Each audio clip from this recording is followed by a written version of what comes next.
Aujourd'hui, je vais vous montrer les étapes de la prière. Mais tout d'abord, je vais vous expliquer pourquoi est-ce qu'il y a quelques petites différences dans les sunnan de la prière. Beaucoup de musulmans se demandent pourquoi certains lèvent les mains dans la prière et d'autres non. Pourquoi certains posent les mains sur la poitrine, d'autres en dessous du nombril et d'autres les laissent le long du corps. La réponse à cela, elle est très simple. Toutes ces pratiques viennent du prophète Mohammed sallallahu alayhi wa sallam. Parce qu'il n'a pas prié toute sa vie avec une seule manière figée. Il a montré plusieurs variantes lorsqu'il était à Mecca et lorsqu'il était à Médina, et chaque compagnon ont observé attentivement et ont rapporté ce qu'ils ont vu de lui. Et ensuite, les savants ont recueilli tout cela, tous les hadiths authentiques, et les ont transmis dans les différents madhab, les différentes écoles de fiqh. Et cela nous enseigne une chose essentielle, c'est que l'islam, ce n'est pas une religion rigide, c'est une religion de souplesse et de miséricorde.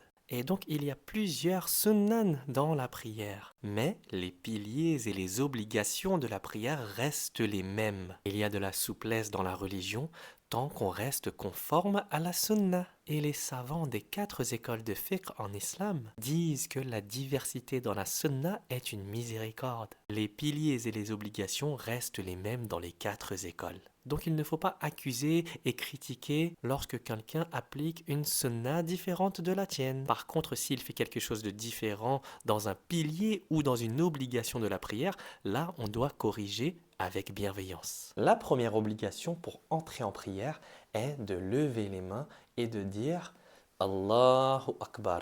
À ce moment-là, on sera entré en prière. Ensuite, placer ses mains comme ça ou comme ça, les 3 sont permises, car ce sont des sunnan. Ensuite, le deuxième pilier et obligation de la prière est de réciter Surah Al-Fatiha. Donc, Allahu Akbar. Bismillahirrahmanirrahim. Alhamdulillahi Rabbil Alamin. Une fois qu'on a récité Al-Fatiha, la sunna est de réciter une deuxième surah ou quelques versets du Coran. Après cela, on va faire Allahu Akbar et là on sera en inclinaison, ruku. Et il faut avoir le dos bien droit.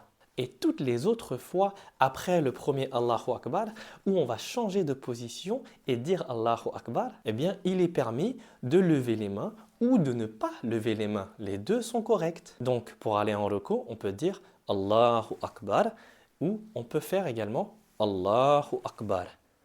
Une fois qu'on est en ruku, on va dire Subhana Rabbil Azim. Le dire une fois est une obligation, le dire 3 fois est une sunna. Et bien sûr, c'est toujours mieux de faire la sunna. Une fois qu'on a dit Subhana Rabbil Azim 3 fois, on va se relever en disant Sami Allahu liman hamida. Si on est imam, on doit dire cela. Et si on est derrière l'imam, on ne le dit pas. À la place, on va dire Rabbana wa lakal hamd. Et l'imam devra dire les 2 phrases. Et il y a quelque chose de très important si on est derrière l'imam, c'est que l'imam doit toujours bouger en premier et ensuite on doit le suivre. On ne doit pas bouger en même temps que l'imam. Donc, l'imam a dit Sami Allahu liman hamida et nous derrière on fait Rabbana wa lakal hamd. À ce moment-là, on va aller en prosternation, en sujud. Allahu Akbar. Et ne disputez pas votre frère ou votre sœur en islam parce que un a mis les mains en premier et l'autre a mis les genoux en premier. Les deux sont permis. Et ensuite, ce qui va être important lorsqu'on va être en prosternation, c'est que notre nez doit toucher le sol et notre front également. Il faut qu'on ait les pieds qui sont comme ça, les genoux qui touchent le sol, les mains, le nez et le front. Comme ça. Mais il ne faut pas qu'on ait les coudes comme ça. Ça, c'est pas bon. Ça, c'est comme un chameau, on ne fait pas ça. Et lorsqu'on est en prosternation, on dit Subhana Rabbil A'la. Une fois, c'est une obligation. 3 fois, c'est la sunna. Une fois qu'on a fait la première prosternation en disant Subhana Rabbil A'la 3 fois, on va se lever, s'asseoir, avoir les mains sur les genoux. Et là, on va dire 2 fois Rabbighfirli, Rabbighfirli. À noter que le pied droit doit être comme ça. Et le pied gauche, on s'assoit dessus comme ça. Mais si jamais ça vous fait mal et que vous n'avez pas l'habitude d'être comme ça, bien, c'est permis de faire ça, mais que si on n'arrive vraiment pas. Ensuite, une fois qu'on a dit Rabbighfirli 2 fois, on fait la deuxième prosternation. Allahu Akbar. Subhan Rabbi Allah. Et là, on aura accompli notre première unité de prière. Et donc, on va se relever en disant Allahu Akbar. Et on va commencer la deuxième unité de prière, comme la première en récitant Al-Fatiha. Mais si jamais, quand on est en prosternation, c'est déjà notre deuxième unité de prière, eh bien, au lieu de se relever directement, on va se mettre à l'assise et on va faire le tashahhud. Il faut avoir le dos droit du mieux qu'on peut et avoir sa main comme ça. Regardez. Et là, on va prononcer le tashahhud. At-tahiyatu lillahi wa salawat wa tayyibat. Et ainsi de suite.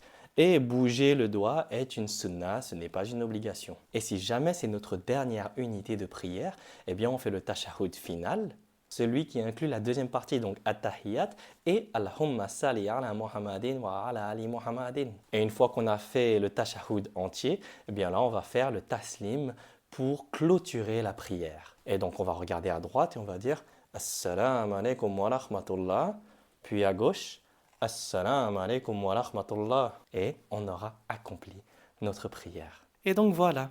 Et si vous avez des doutes, eh bien cherchez obligation et pilier de la prière et sunna de la prière. Comme ça, vous allez pouvoir voir par vous-même ce qui est un pilier et une obligation et ce qui est une sunna. Qu'Allah accepte nos actes d'adoration pour lui, qu'Allah accepte nos prières et qu'Allah nous facilite le retour vers lui en paix et en soumission totale à Allah.